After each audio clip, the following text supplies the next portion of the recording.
সরকারি পদক্ষেপে মার্কিন শুল্ক স্থগিতে আশা দেখছেন ব্যবসায়ীরা। দুপক্ষ ছাড় দিলে জটিলতা কমবে, মন্তব্য অর্থনীতিবিদদের।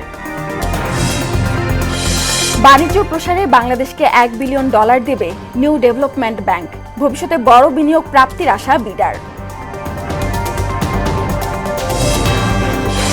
হাসিনাকে ফেরানোর বিষয়ে চূড়ান্ত আলোচনা হয়নি বললেন পররাষ্ট্র উপদেষ্টা। আন্তর্জাতিক আদালতে জুলাই গণহত্যার বিচারের বিপক্ষে প্রসিকিউশন।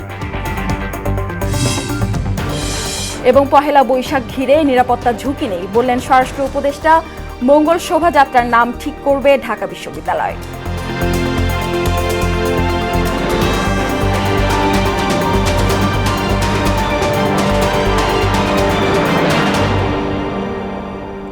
আসসালামু আলাইকুম, সবাইকে মোহনা সংবাদে স্বাগত। শুনছিলেন শিরোনাম, সঙ্গে আছি সুরাইয়া শুভ্রা।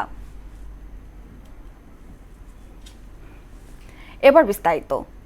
সরকারের তৎপরতায় বাংলাদেশি পণ্যে 37% শুল্কারোপের বিষয়টি মার্কিন সরকার আমলে নেবে বলে আশা জানিয়েছেন ব্যবসায়ীরা। প্রধান উপদেষ্টার উদ্যোগকে স্বাগত জানিয়ে অর্থনীতিবিদরা বলছেন, বাণিজ্য ঘাটতি নিরসনে দুপক্ষই যদি শুল্ক ছাড় দেয় তবেই কেটে যাবে সমস্ত জটিলতা। শুল্ক যুদ্ধ নিয়ে মনিরুল ইসলামের 3 পর্ব ধারাবাহিক প্রতিবেদনের আজ প্রথম কিস্তি। বাংলাদেশি পণ্যে ট্রাম্প সরকারের শুল্কারোপে নড়েচড়ে বসেছে সরকার। শনিবার এক জরুরি বৈঠকে বিষয়টি নিয়ে নিজেই কাজ করবেন বলে জানান প্রধান উপদেষ্টা অধ্যাপক মোহাম্মদ ইউনুস। বৈঠকের 48 ঘণ্টা না পেরোতেই ট্রাম্প প্রশাসনকে এ বিষয়ে চিঠি পাঠান প্রধান উপদেষ্টা। এ বিষয়টিকে ইতিবাচক হিসেবেই দেখছেন সংশ্লিষ্টরা। আমরা মনে করি যে এই সরকারের সাথে ইউএস গভর্নমেন্টের একটা ভালো রিলেশনশিপ আছে এবং বর্তমান ইউনুস সরকার অত্যন্ত স্মার্টলি এটা হ্যান্ডেল করতে পারবেন। আলাপ আলোচনা পাশাপাশি আমেরিকা থেকে কিছু ইম্পোর্ট বাড়ানো, অর্থাৎ ব্যালেন্স অফ ট্রেডটাকে আমরা যদি একটু গ্যাপটা যদি একটু কাছাকাছি নিয়ে আসতে পারি, গ্যাপটা যত কম হবে তত বেশি আমরা সুবিধা পাবো। প্রাথমিকভাবে যুক্তরাষ্ট্রে রপ্তানিকৃত পণ্যে শুল্ক সুবিধা দেওয়ার নীতিগত সিদ্ধান্ত নেয় সরকার। তার পরিপ্রেক্ষিতে গ্যাস টারবাইন, সেমিকন্ডাক্টর ও চিকিৎসা সামগ্রীর মতো রপ্তানি পণ্যে 50% শুল্ক ছাড়ের আশ্বাস দেওয়া হয়। এ নিয়ে অর্থনীতিবিদরাও দ্বিমত পোষণ করছেন না। ইতিমধ্যে মাননীয় প্রধান উপদেষ্টা যে বৈঠক করেছেন সেখানে একটা সিদ্ধান্ত হয়েছে যে মার্কিন যুক্তরাষ্ট্র থেকে আমদানি বাড়াতে হবে এবং কি কি পণ্যের উপরে আমদানি বাড়ানো যায় সেটা নিয়ে তারা আলোচনা করেছেন। আর দ্বিতীয় বিষয়টি হচ্ছে যে মাননীয় প্রধান উপদেষ্টা নিজে ট্রাম্প প্রশাসনের সঙ্গে কথা বলে যে এটা কিভাবে সুরাহা করা যায় এবং এটা উইন উইন সিচুয়েশন যাতে উপনীত হওয়া যায়, তো সেটার জন্য ওনারা চেষ্টা করবেন। দক্ষিণ এশিয়ার মধ্যে বাংলাদেশি যুক্তরাষ্ট্রের পণ্যে সবচেয়ে কম শুল্ক আরোপ করে। এ বিষয়টিও ট্রাম্প প্রশাসনকে মনে করিয়ে দেন ড ইউনুস। তাগিদ দেন তুলা, গম, ভুট্টা, সয়াবিন সহ যুক্তরাষ্ট্রের কৃষি পণ্য আমদানি বৃদ্ধি করার। বাণিজ্য ঘাটতি নিরসনে ক্ষমতায় আসার পর থেকেই বিশ্বের বিভিন্ন দেশের পণ্যে শুল্ক আরোপ করে চলেছে ট্রাম্প প্রশাসন। জানিয়ে ইতিমধ্যেই অস্থিরতা শুরু হয়েছে বিশ্ব অর্থনীতিতে। মনিরুল ইসলাম, মোহনা সংবাদ, ঢাকা। আন্তর্জাতিক বিনিয়োগ সম্মেলনের মাধ্যমে বাংলাদেশ সম্পর্কে বিদেশিদের নেতিবাচক ধারণা কেটে যাবে, এমন দাবি করে বিডার নির্বাহী চেয়ারম্যান আশিক চৌধুরী বলেছেন। এর মধ্য দিয়ে ভবিষ্যতে দেশে বড় ধরনের বিনিয়োগ আসবে। মঙ্গলবার বিনিয়োগ সম্মেলনের দ্বিতীয় দিনের খুঁটিনাটি নিয়ে এক প্রেস ব্রিফিংয়ে তিনি জানান, বাণিজ্য প্রসারে বাংলাদেশকে $1 বিলিয়ন তহবিল দেবে ব্রিক্সের নিউ ডেভেলপমেন্ট ব্যাংক। মাহবুব হাসান রিপনের প্রতিবেদন। বিদেশি বিনিয়োগ বাড়ানোর লক্ষ্যে ঢাকায় চলছে 4 দিনের আন্তর্জাতিক বিনিয়োগ সম্মেলন। দ্বিতীয় দিনের আলোচনায় খুঁটিনাটি নিয়ে গণমাধ্যমের মুখোমুখি হন বাংলাদেশ বিনিয়োগ উন্নয়ন কর্তৃপক্ষ বিডার নির্বাহী চেয়ারম্যান আশিক চৌধুরী। ভবিষ্যতে দেশে বড় বিনিয়োগ আসবে আশা জানিয়ে তিনি বলেন, সম্মেলনের মাধ্যমে বাংলাদেশ সম্পর্কে ইতিবাচক মনোভাব নিয়ে ফিরে যাবেন বিদেশি ব্যবসায়ীরা। Gives us a very good feeling যে আমাদের আসলে যারা ইনভেস্টর আসছেন তারা যারা জানতেন না যে আসলে বাংলাদেশে এরকম একটা অপরচুনিটি বা ফ্যাসিলিটি আছে, সেটা তারা ফিজিক্যালি দেখলেন এবং সেখান থেকে ওনারা ওই ফিডটা নিয়ে আবার হেড অফিসে ফেরত গেলে। বাংলাদেশ নিয়ে ব্রিক্সের ইতিবাচক ধারণার কথা জানিয়ে আশিক চৌধুরী বলেন, বাংলাদেশকে $1 বিলিয়ন তহবিল দেবে তাদের নিউ ডেভেলপমেন্ট ব্যাংক। এই বছর ওনারা $1 বিলিয়ন ফান্ডিং সাপোর্ট দিবেন বাংলাদেশে। তো ওখানকার ভাইস প্রেসিডেন্ট এসেছিলেন এবং উনি যেটা বলেছেন যে ওনাদের বাংলাদেশ সম্বন্ধে ওনাদের আউটলুক ইজ ভেরি পজিটিভ। 54তম দেশ হিসেবে যুক্তরাষ্ট্রের মহাকাশ গবেষণা সংস্থা নাসার সঙ্গে বাংলাদেশ সরকার চুক্তি সই করেছে বলেও জানান তিনি। এই যে অ্যাকর্ডটাতে আমরা সাইন করলাম, এই সাইন করে যে জয়েন করলাম, এখান থেকে আমাদের কি লাভ হলো এই প্রশ্নটা যদি করেন তাহলে এখানকার লাভটা দেখতে আমাদের সম্ভবত 20, 25, 30 বছর সামনে যেতে হবে। এদিকে বিনিয়োগ সম্মেলনে অংশগ্রহণকারী চীন ও দক্ষিণ কোরিয়ার দুটি প্রতিনিধি দল রাষ্ট্রীয় অতিথি ভবন যমুনায় প্রধান উপদেষ্টার সঙ্গে সাক্ষাৎ করেন। এ সময় প্রধান উপদেষ্টা বলেন, বিদেশি বিনিয়োগের জন্য দেশে আগে কখনো এত অনুকূল পরিবেশ ছিল না। মাহবুব হাসান রিপন, মোহনা সংবাদ, ঢাকা। নারায়ণগঞ্জ বিশেষ অর্থনৈতিক অঞ্চলে বিনিয়োগে সমঝোতা সই করেছে সুইডিশ কোম্পানি নীলর্ন। ঢাকা শুরু হওয়া বিনিয়োগ সম্মেলনের দ্বিতীয় দিনে মঙ্গলবার ২৫০০ বিশেষ অর্থনৈতিক অঞ্চল পরিদর্শনে গিয়ে তা তাৎক্ষণিকভাবে এমন সিদ্ধান্ত নেয় কোম্পানিটি। প্রধান উপদেষ্টার প্রেস সচিব আজাদ মজুমদার জানান, বিদেশি বিনিয়োগকারী টানতে সরকারের পদক্ষেপে সুফল মিলবে। আজমির ইসলামের প্রতিবেদন, জানাচ্ছেন আফরিন পপি। বাংলাদেশ বিনিয়োগ সম্মেলনের দ্বিতীয় দিনে নারায়ণগঞ্জের ২৫০০ বিশেষ অর্থনৈতিক অঞ্চল বিএসইজেড পরিদর্শন করেন চীন, জাপান, সৌদি আরব, যুক্তরাষ্ট্র, ভারত ও প্রবাসী বাংলাদেশি সহ ৩৬ বিনিয়োগকারী। বিএসইজেড কর্তৃপক্ষ বিনিয়োগের বর্তমান অবস্থা ও সম্ভাবনা তুলে ধরেন। পরে সুইডিশ কোম্পানি নীলর্ন তাৎক্ষণিকভাবে ১০,০০০ স্কয়ার ফিটের প্লট নেওয়ার একটি চুক্তিতে সই করে। নীলর্ন বাংলাদেশ লিমিটেড এটা একটা 100% সুইডিশ ওন কোম্পানি। আমরা বাংলাদেশে branding, designing and production of garment apparels যেটা আছে সেটা ট্রিমিংসগুলো আমরা এখানে তৈরি করি। But we as a company, we are confident. We are confident, and that's why we invested $78 million. 22 to 50 years, the BSEZ will try to be the representative to support the Japan and the Bangladesh friendship. একটা কোম্পানির সাথে তারা চুক্তি করলেন এবং আরো অনেকগুলো company পাইপলাইনে আছেন। প্রধান উপদেষ্টার উপপ্রেস সচিব আজাদ মজুমদার বলেন, বিদেশি বিনিয়োগকারী টানতে নতুন নীতি হাতে নিয়েছে সরকার। এরই মধ্যে কয়েক মিলিয়ন ডলারের বিনিয়োগ এসেছে, যা ভবিষ্যতে আরও বাড়বে। পুরো ইকোনমিক জোনটা যখন সম্পন্ন হবে, আমরা আরও বেশি করে আশা করি যে এখানে বিনিয়োগ আসবে। ইতিমধ্যে যে বিনিয়োগ চুক্তিগুলো হয়েছে, এটা 2024 সালে কাজ শুরু করার পরে এর মধ্যে কিন্তু এখানে $200 মিলিয়ন মতো বিনিয়োগ এখানে এসেছে। আরও অনেক বিনিয়োগ এখানে প্রক্রিয়াধীন আছে। আজাদ মজুমদার জানান, দেশের অর্থনীতি এগিয়ে নিতে সরকারের পক্ষে নানা উদ্যোগ নেওয়ার পাশাপাশি বিদেশি বিনিয়োগ আকৃষ্টে সর্বোচ্চ চেষ্টা করছে সরকার। বাংলাদেশে বিনিয়োগের ক্ষেত্রে এই ইকোনমিক জোনটা একটা সময় একটা মাইল ফলক হিসেবে দাঁড়িয়ে যাবে। আফরিন পপি, মোহনা সংবাদ। শেখ হাসিনাকে ফেরত আনার প্রসঙ্গে ভারতের সাথে আলোচনা হলেও চূড়ান্ত কোনো কথা হয়নি বলে জানালেন পররাষ্ট্র উপদেষ্টা তৌহিদ হোসেন। মঙ্গলবার নিজ দপ্তরে এক ব্রিফিংয়ে তিনি বলেন, ভারতের প্রধানমন্ত্রী নরেন্দ্র মোদী জানিয়েছেন, ঢাকা-দিল্লি সম্পর্ক কোনো দল বা ব্যক্তিকেন্দ্রিক নয়, এটা দুদেশের সম্পর্ক। তিস্তা চুক্তি নিয়ে ভারত ও চীন দুদেশকেই বিবেচনা করা হবে বলেও জানান পররাষ্ট্র উপদেষ্টা।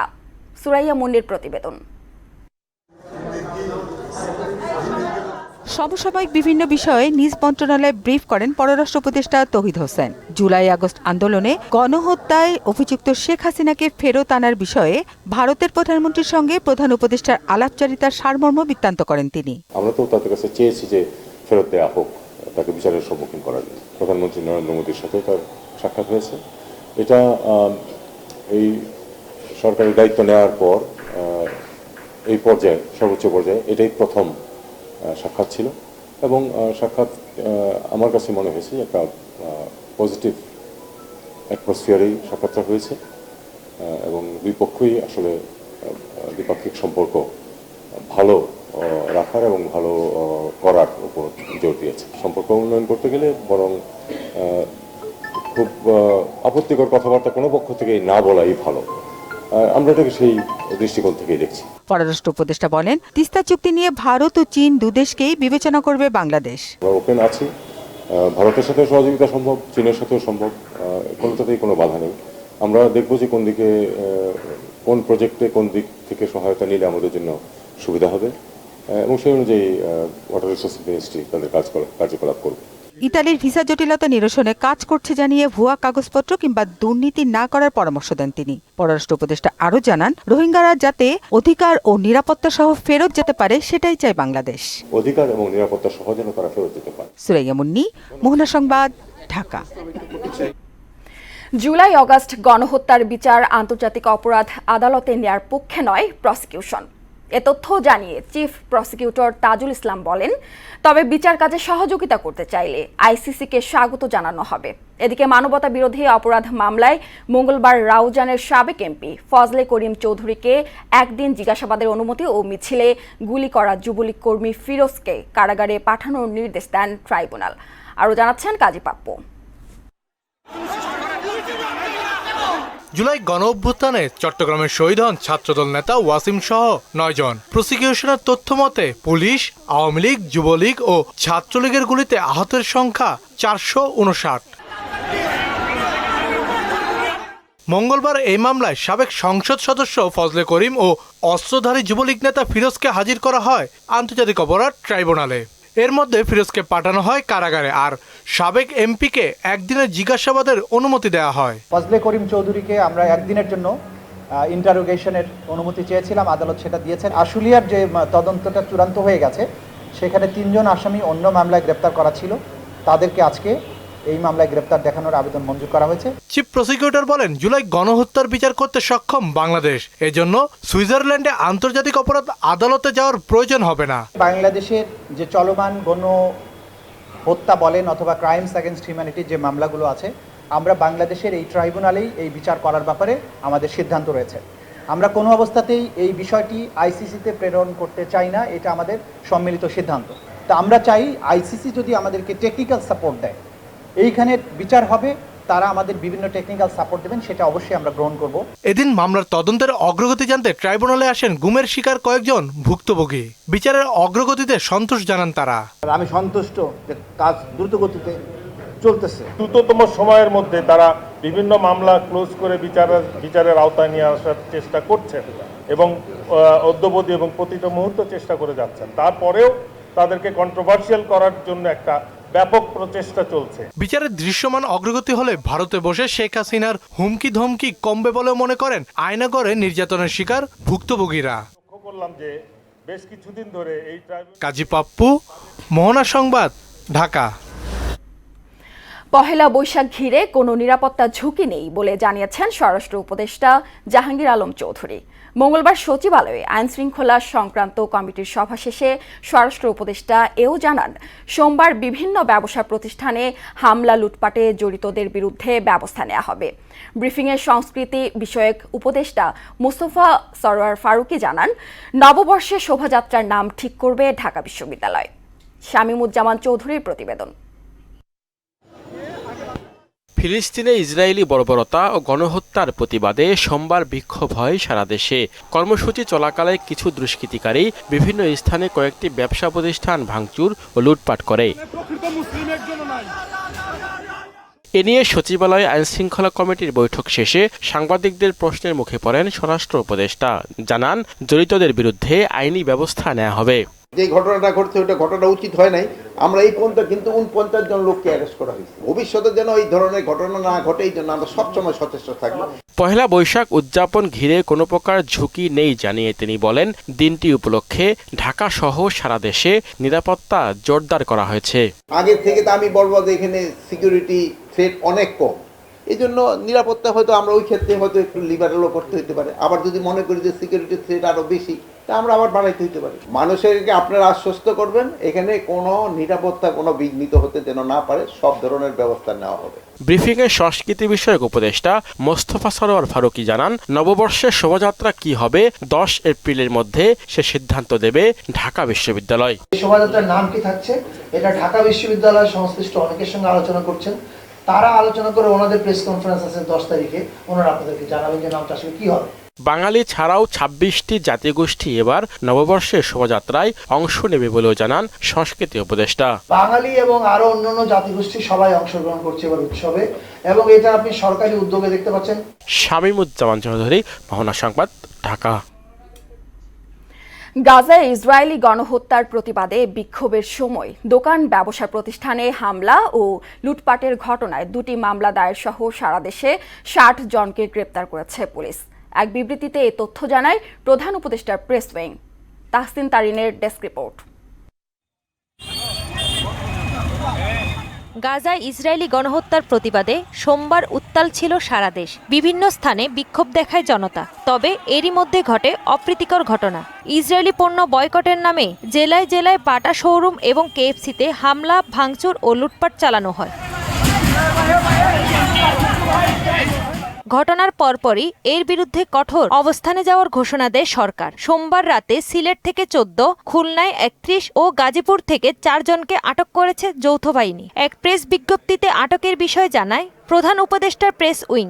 বাটা কোনো ইসরায়েলি পণ্য না, বাটা হচ্ছে চেক প্রজাতন্ত্রের একটা কোম্পানি। কিছু দুষ্কৃতিকারীরা হঠাৎ করে ওনারা এসে দোকানে ইটপাটকেল ছুটতে শুরু করে। এরপরে ওনাদের সাথে আরও কিছু লোকজন যোগ হয়ে আমাদের দোকানের যেই মেন গেটের সেটা ভেঙে ফেলে, প্লাস আশেপাশে যত গ্লাস ছিল সেটা ভেঙে ভিতরে ঢুকে মালামাল লুট করে এবং নিয়ে যায়। স্টাফ যারা বাইরে ছিল তারা সামনাসামনি ছিল না, তারা মোটামুটি সেফ আছে এবং আমি সেফ ছিলাম, কিন্তু আমরা ওখানে তাদেরকে পুট আপ করার জন্য কোনো কিছু করতে পারিনি, কারণ লোকজনের সংখ্যা অনেক বেশি ছিল। যাতে করে আমাদের নিজের নিরাপত্তার জন্য হলে আমরা তাদের সামনে দিতে যাইনি। দোকান বন্ধ থাকা অবস্থায় ওনারা হঠাৎ করে আক্রমণটা করছে। আমরা সামনে ছিলাম, আমাদেরকেও মারধর করছে। করার পরে ওনারা শাটার ভাঙছে, ওপরে গ্লাস সব ভাঙছে, লুটপাট করছে। কারণ আমরা তো ভয়েই ছিলাম। এই বিষয়ে গাজীপুরের উপপুলিশ কমিশনার হাফিজুল ইসলাম জানান, ইসরায়েলের বর্বরতার প্রতিবাদে বিক্ষোভ মিছিলের সময় যারা শোরুম ভাঙচুর করেছে সেই ভিডিও ফুটেজ বিশ্লেষণ করে জড়িতদের গ্রেফতার করা হয়েছে। বাংলাদেশ সেনাবাহিনীর টিম এবং গাছা থানার টিম ঘটনাস্থলের সিসিটিভি ক্যামেরা পর্যবেক্ষণ করে এই ঘটনার সাথে সম্পৃক্ত 4 জনকে গ্রেফতার করেছে। তাদের বিরুদ্ধে গাছা থানায় নিয়মিত মামলা রুজু হয়েছে এবং পরবর্তীতে তাদেরকে এই মামলায় আদালতে সমর্পণ করা হবে। ধ্বংসযজ্ঞে জড়িত সবাইকে গ্রেফতারের অভিযান অব্যাহত রাখার কথা জানান পুলিশ। তাহসিন তারিন, মোহনা সংবাদ। আওয়ামী লীগ পরোক্ষভাবে ইসরায়েলকে স্বীকৃতি দিয়েছিল বলে মন্তব্য করেছেন বিএনপির স্থায়ী কমিটির সদস্য সালাহউদ্দিন আহমেদ। গাজা ইসরায়েলি বাহিনীর চলমান হত্যাকাণ্ড ও মানবাধিকার লঙ্ঘনের প্রতিবাদে ঢাকা বিশ্ববিদ্যালয়ের রাজু ভাস্কর্যে জাতীয়তাবাদী ছাত্রদল আয়োজিত এক বিক্ষোভ সমাবেশে একথা বলেন তিনি। ওবায়দুল হক মারুফের প্রতিবেদন। ফিলিস্তিনের গাজা উপত্যকায় ইসরায়েলের নির্বিচারে হামলা ও গণহত্যার প্রতিবাদে ঢাকা বিশ্ববিদ্যালয়ে রাজু ভাস্কর্যের পাদদেশে জড়ো হতে থাকে বিভিন্ন প্রতিষ্ঠানের শিক্ষার্থীরা। পূর্ব ঘোষিত কর্মসূচির অংশ হিসাবে মার্চ ফর প্যালেস্টাইনের ব্যানারে ফিলিস্তিনি পতাকা ও প্রতিবাদী প্লাকার্ড হাতে পুরো এলাকা স্লোগানে প্রকম্পিত করেন তারা। এ সময় ফিলিস্তিনে নারী, শিশুসহ লাখো মানুষকে নির্বিচারে হত্যার প্রতিবাদ জানিয়ে ইসরায়েলি পণ্য বয়কটের পাশাপাশি মুসলিম বিশ্বকে ইসরায়েলের বিরুদ্ধে এক হওয়ার আহ্বান জানান বক্তারা। সমাবেশ থেকে এই হত্যাকাণ্ডের তীব্র নিন্দা প্রতিবাদ জানাচ্ছি। ব্যবসায়িক প্রতিষ্ঠানে যে হামলার ঘটনা ঘটেছে এটি দ্বারা বাংলাদেশের ভাবমূর্তি চরমভাবে ক্ষুণ্ণ হয়েছে। সভায় উপস্থিত হয়ে বিএনপি নেতা সালাউদ্দিন আহমেদ বলেন, বিরোধী রাজনীতি দমনে আওয়ামী লীগ ইসরায়েল থেকে আড়িপাতা যন্ত্র কিনেছিল। তারা বাংলাদেশের পাসপোর্টে ইসরায়েল ব্যতীত সকল রাষ্ট্র দমনের যে নির্দেশনা ছিল সেখান থেকে ইসরায়েল শব্দটি রিমুভ করে দিয়েছিল। অথচ তারা বাংলাদেশের মুসলমানদের পক্ষে, সারা পৃথিবীর মুসলমানদের পক্ষে মায়া কান্নাও কান্ত। যেখানেই হাসিনা আশ্রয় নিন না কেন, বাংলাদেশের মানুষ সারা জীবন এই আওয়ামী ফেসিবাদী ইসলাম বিদ্বেষী এই আওয়ামী লীগের বিরুদ্ধে এই ধিক্কার জানিয়েই যাবে। এদিকে দেশব্যাপী মার্চ ফর প্যালেস্টাইন কর্মসূচির অংশ হিসেবে মুখে কালো কাপড় বেঁধে অবস্থান কর্মসূচি পালন করেছে রাজশাহী বিশ্ববিদ্যালয় শাখা ছাত্রদল। ওবায়দুল হক মারুফ, মোহনা সংবাদ, ঢাকা। আগামী 29 এপ্রিল থেকে শুরু হচ্ছে হজ ফ্লাইট। এখনো বাড়ি ভাড়া চূড়ান্ত না হওয়ায় 10,500 ব্যক্তির হজযাত্রা নিয়ে বিপাকে রয়েছে ধর্ম মন্ত্রণালয়। এদের মধ্যে মক্কায় 7,274 ও মদিনায় 3,213 জন রয়েছেন। মঙ্গলবার সচিবালয়ে এক সংবাদ সম্মেলনে এ তথ্য জানান ধর্ম উপদেষ্টা আফম খালিদ হোসেন। বলেন, হজ ব্যবস্থাপনায় কোনো ধরনের ত্রুটি বরদাস্ত করা হবে না। 9টি এজেন্সির অবহেলার কারণে 10,000-এর বেশি হজযাত্রীর বিষয়ে শঙ্কা দেখা দিয়েছে। ধর্ম মন্ত্রণালয়ের পক্ষ থেকে হজ এজেন্সি সমূহকে অব্যাহতভাবে অনলাইন প্ল্যাটফর্মে বাড়ি ভাড়ার রিকোয়েস্ট সাবমিট করার জন্য তাগিদ দেওয়া হচ্ছে বলেও জানান তিনি। সৌদি সরকার মক্কা মদিনার বাড়ি ভাড়া ও পরিবহন কোম্পানির সাথে চুক্তির সময় 25 মার্চ 2025 পর্যন্ত বৃদ্ধি করে এবং তারা এই বিষয়ে কঠোর সতর্কবার্তা জারি করে। সতর্কবার্তায় সৌদি সরকার জানান যে 25 মার্চের মধ্যে অনলাইন নুসুক মাশআর প্ল্যাটফর্মে বাড়ি ভাড়া ও পরিবহন চুক্তি করতে সক্ষম না হলে সংশ্লিষ্ট হজযাত্রীরা 2025 সনে হজ করতে পারবেন না। আগামী নির্বাচনে প্রবাসীদের ভোট দান নিশ্চিতে নির্বাচন কমিশন জাতির কাছে প্রতিশ্রুতিবদ্ধ বলে জানিয়েছেন সিইসি এএমএম নাসির উদ্দিন। এক্ষেত্রে একটি কার্যকর উপায় খোঁজা হচ্ছে। মঙ্গলবার কমিশন ভবনে প্রশিক্ষণ কর্মশালার উদ্বোধন অনুষ্ঠানে সিইসি বলেন, অনেক পর্যালোচনার পর 3টি উপায় নিয়ে কাজ চলছে। বিদ্যমান পোস্টাল ভোটিংয়ের পাশাপাশি অনলাইন ও প্রক্সি ভোটিংয়ের বিষয়ে বিবেচনা করা হচ্ছে।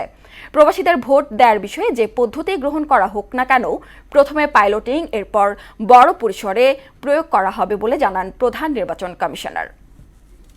In the country itself, within the country itself, we are finding it difficult to attract the voters because we have lost confidence in the voting system. So it will be all the more difficult for us to actually to take on board the expatriate voters. We are also committed to the nation that we will definitely start somewhere in the next upcoming election. We want to finalize a definite option for expatriate voting, and I hope this workshop, this technical workshop, will be able to really find out an appropriate solution for us. জাটকা ধরা বন্ধ হলে ইলিশের উৎপাদন বাড়বে এবং বিদেশে ইলিশ রপ্তানি করা যাবে বলে মন্তব্য করেছেন মৎস্য ও প্রাণী সম্পদ উপদেষ্টা ফরিদ আক্তার। মঙ্গলবার বরিশালের বেলস পার্কে জাটকা সংরক্ষণ সপ্তাহের উদ্বোধন অনুষ্ঠানে এসব কথা বলেন তিনি। এ সময় তিনি আরো বলেন, জাটকা ধরা বন্ধ করতে অবৈধ জাল উৎপাদন বন্ধ করা হবে। একই সঙ্গে জেলেদের খাদ্য সহায়তাও বাড়ানো হবে।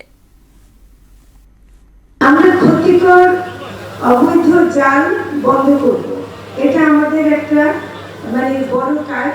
আমরা ফ্যাক্টরিতে পর্যন্ত অভিযান চালাচ্ছি এবং ক্ষতিকর জাল আমরা বন্ধ করার জন্য, এবং যেন যে জাল সুস্থ জাল সেটা যেন সরবরাহ করা যায় সেটা আমরা করছি।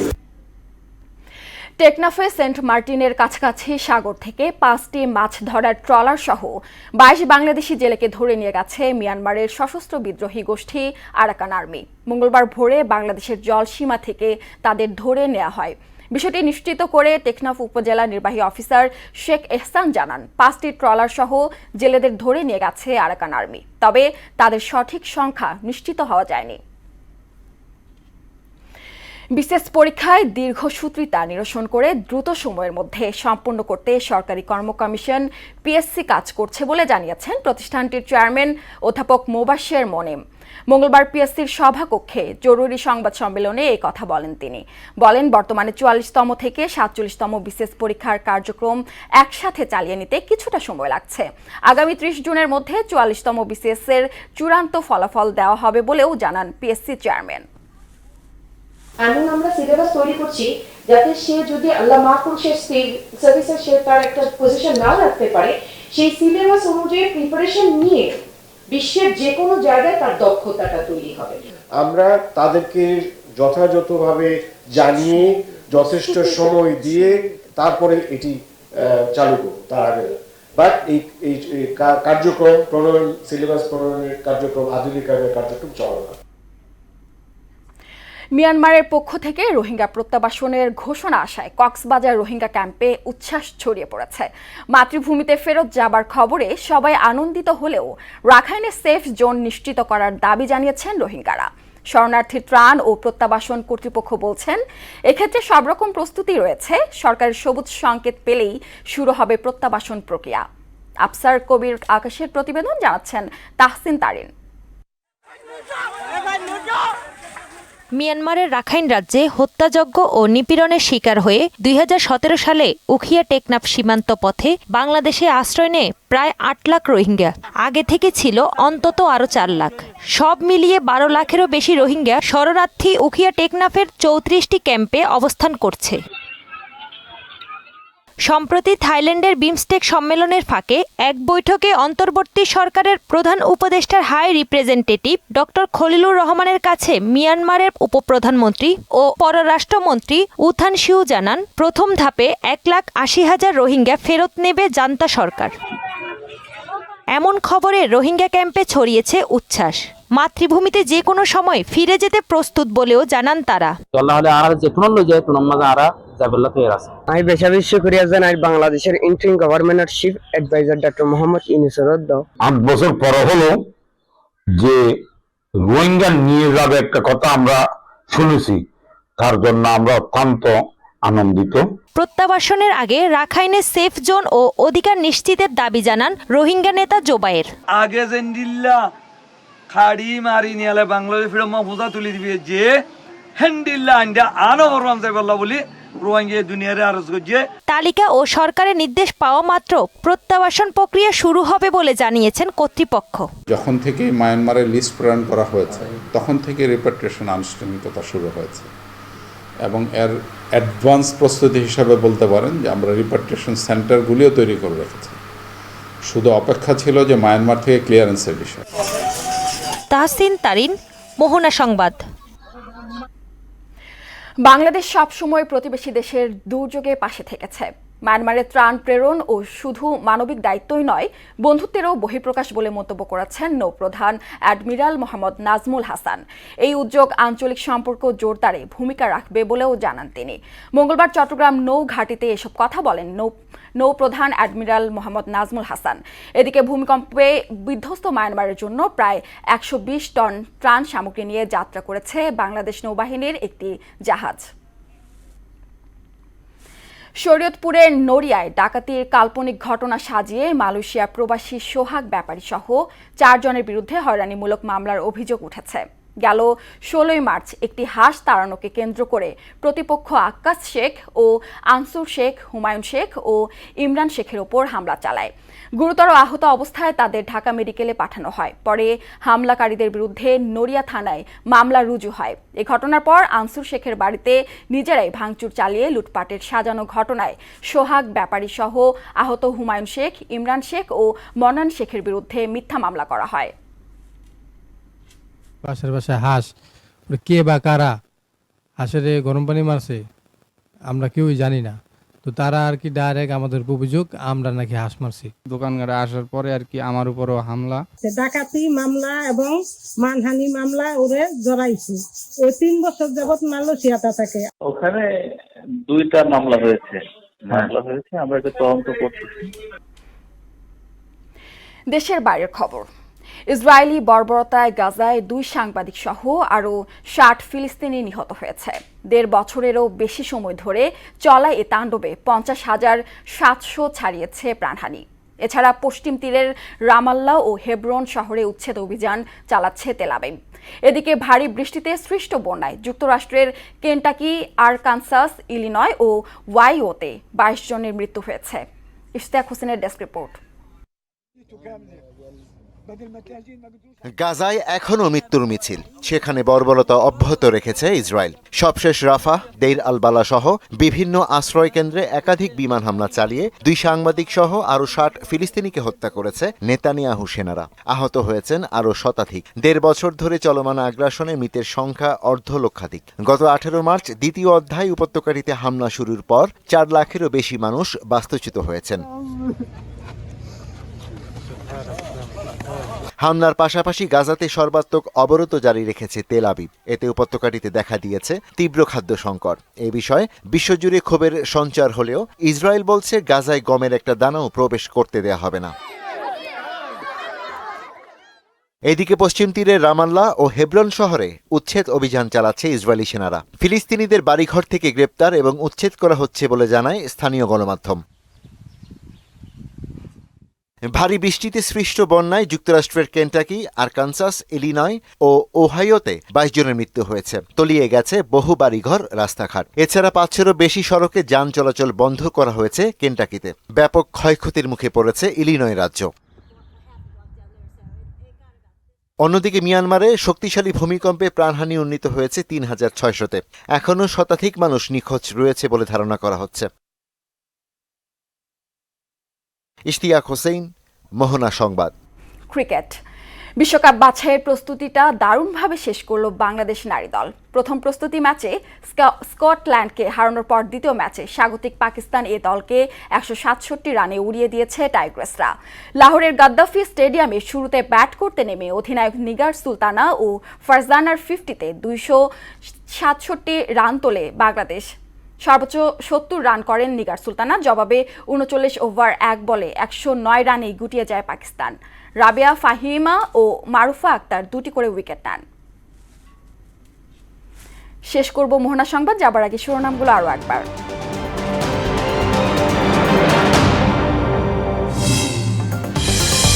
সরকারি পদক্ষেপে মার্কিন শুল্ক স্থগিতে আশা দেখছেন ব্যবসায়ীরা। দুপক্ষ ছাড় দিলেই জটিলতা কমবে, মন্তব্য অর্থনীতিবিদদের। বাণিজ্য প্রসারে বাংলাদেশকে $1 বিলিয়ন দেবে নিউ ডেভেলপমেন্ট ব্যাংক। ভবিষ্যতে বড় বিনিয়োগ প্রাপ্তির আশা বিডার। হাসিনাকে ফেরানোর বিষয়ে চূড়ান্ত আলোচনা হয়নি বললেন পররাষ্ট্র উপদেষ্টা। আন্তর্জাতিক আদালতে জুলাই গণহত্যার বিচারের বিপক্ষে প্রসিকিউশন। এবং পহেলা বৈশাখ ঘিরে নিরাপত্তা ঝুঁকি নেই বললেন স্বরাষ্ট্র উপদেষ্টা। মঙ্গল শোভাযাত্রার নাম ঠিক করবে ঢাকা বিশ্ববিদ্যালয়।